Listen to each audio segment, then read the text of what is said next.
سلام دوستان عزیزم، به چنل یوتیوب آمنه گیلکی خوش اومدین. انشاءالله که یک روز خوب و قشنگ و پشت سر بذارین. امروز دوشنبه است و یک دوشنبه عالی برای همه دوستان. من اومدم باغ دوستان عزیزم. انشاءالله که شما هر جا هستین سلامت خوش باشین و حال دلتون کوک باشه. دوستای عزیزم میخوام بگم اگر قرعه کشی داری کافیه یک بار آیه 9 سوره یاسین رو بخونی و یک بارم دعای ناد علی، بعد بری قرعه کشی. انشاءالله قرعه کشی به اسمتون در میاد. دوستان برای ایام فاطمیه که این روزها خیلی خوبه، هر نظری کنی، نظر صلوات روزی 135 مرتبه صلوات هدیه کن به خانم فاطمه زهرا. نیت کن به نیت حل مشکلاتت. هر مشکلی داری، مریضی، بچت سر کار نمیره، بچت درس نمیخونه، بیکاری، خونه نداری، بچه نداری، هر گرفتاری داری، کافیه که 135 مرتبه صلوات بفرستی و هدیه کنی به خانم فاطمه زهرا. نظر نمک دوستان خیلی خوبه، ردخور نداره. تو پیجم بیشتر دوستان با نظر نمک حاجت روا شدن.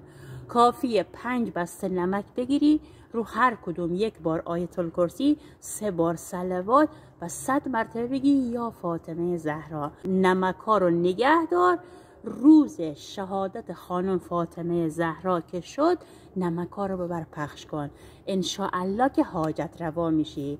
نظر آرد به شما گفتم که یک کاسه یا 2-3 قاشق آرد بردار، روش 135 مرتبه صلوات بفرست، 5 مرتبه سوره کوثر رو بخون و 100 مرتبه هم بگو یا فاطمه زهرا ادرکنی. بعد این آرد رو نگه دار. روز شهادت خانم فاطمه زهرا که شد باهاش حلوا درست کن بده بیرون. انشاءالله که حاجت روا میشی. نظر 41 دونه برنج، 41 دونه برنج ور میداری، روش 135 مرتبه صلوات میفرستی و 100 مرتبه هم تسبیحات خانم فاطمه زهرا میفرستی. بعد 100 مرتبه هم صلوات رو برنجا میفرستی. برنجا رو نگه میداری تو خونه. بعد روز سوم که شهادت خانم فاطمه زهراست، 3 آذر، این برنجا رو یا شل زرد میپزی یا شیر برنج پخش میکنی بیرون بین همسایه ها یا بده اعضای خانواده بخورن. انشاءالله که حاجت روا میشی. مهم دوستان نیت از ته دله. اول نیت کن. هر مشکلی داری، هر گرفتاری داری، از ته دل نیت کن. بگو خدایا من خونه ندارم، تو یه کاری کن من خونه دارشم. خدایا بچم بیکاره، تو یه کاری کن یه دونه کار برای بچم جور بشه، بچم درس نمیخونه. خدایا این نظر رو انجام میدم انشاءالله که بچم درس خون بشه. یا بچه نداره کسی یا مستاجر کسی. دوستان مهم فقط نیته. نیت کن و انشاءالله که حاجت روا میشی. بعد نظر آیات الکرسی که خیلی خوبه، دوای هر دردی. آیات الکرسی کافیه صبح که از خواب بیدار میشی 1 مرتبه آیت الکرسی رو بخونی. نمیخواد تا به آخر بخونی، تا هو العلی العظیم رو بخون. آیت الکرسی شفای هر درده. رو مرده بخونی زنده میشه. اینقدر که این آیت الکرسی تو قرآن اومده و مهمه دوستان. بعد سوره یاسین برای ازدواج. هر کس میخواد ازدواج کنه و ازدواج به تأخیر افتاده یا جور نمیشه یا براش خواستگار نمیاد، به مدت 40 روز سوره یاسین رو بخون. انشاءالله که به 40 روز نکشیده مشکلت حل میشه، خواستگار برات میاد یا میری خواستگاری جواب بله میشنوی. بعد سوره واقعه دوستان، سوره واقعه یعنی بخونی رزق و روزی همینجوری برات میباره، مثل الان که داره بارون میاد، بارون رحمت میاد دوستان گلم. سوره واقعه رو بعد از نماز مغرب و عشا 1 مرتبه بخون.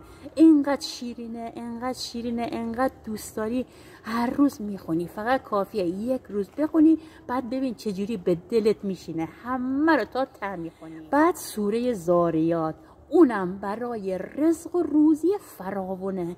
اگه میتونی هفته 1 بار، 2 روزی 1 بار، روزی 1 بار سوره زاریات بخون. انقدر شیرینه دوستان عزیزم، بخون. برای چشم زخم و چشم نظر، هی هر جا میری چشم میخوری یا بچت چشم میخوره، سرت درد میکنه، افسرده، گرفتاری، کافیه 4 قلو بخونی. سوره ناس، سوره فلق، سوره کافرون، سوره توحید و 1 بار آیت الکرسی رو بخون و سوره کوثر هم 5 مرتبه بخون. ببین که چجوری از چشم زخم و چشم نظر در امان میمونی. بعد دوستان 3 شنبه ها که میشه حتما 1 دونه تخم مرغ بردارین، روش بذارین تو مشما فریزر، روش 1 ذره اسفند، 1 ذره نمک بریزین. این تخم مرغ رو 7 دور سرتون بچرخونین، بندازین زیر پاتون بشکنه. وقتی که شکست، وقتی که تخم مرغ شکست، بعد 4 قلو روش بخون، 1 بارم آیت الکرسی رو بخون. شنبه هام که حتما اسفند و دارچین دود کن که برای چشم نظر و جذب ثروت خیلی عالیه. بارون رحمت داره میباره. خدایا شکرت که این بارون رحمت رو به ما دادی. همه دعا کردن که خدایا بارون بیاد، بارون بیاد. اینم بارون. دیگه چی میره از خدای بزرگ؟ هر حاجتی داشته باشی کافیه از ته دل به خدا بگی، خدا خودش برات درست میکنه. بعد اونایی که میخوان راننده بشن، هر چی میرن رد میشن، کافیه 1 بار دعای ناد علی رو بخونی، ذکر یونسیه رو بخون، برو رانندگی، قبول میشی انشاءالله که 1 روز خوب و قشنگ داشته باشین. ایام فاطمیه نماز استغاثه بخون، صلوات خاصه بفرست، همینجوری صلوات بفرست، تسبیح خانم فاطمه زهرا رو بگو، نمک پخش کن، حلوا درست کن، شیر برنج درست کن، آش فردا 3 شنبه است، آش نذر کن، 7 کاسه آش نذر کن واسه خانم فاطمه زهرا. بگو من این حاجتمو میخوام، بگو یا فاطمه زهرا 7 کاسه آش میپزم، انشاءالله حاجت روا میکنی. زود آشو بپز بده بیرون، انشاءالله که حاجت روا میشی. اونم که 3 شنبه ها دوستان عزیزم. اگر با من همراهی کافیه چنل یوتیوب ما فالو کنی. آمنه گیلکی. التماس دعا، روز خوبی داشته باشی.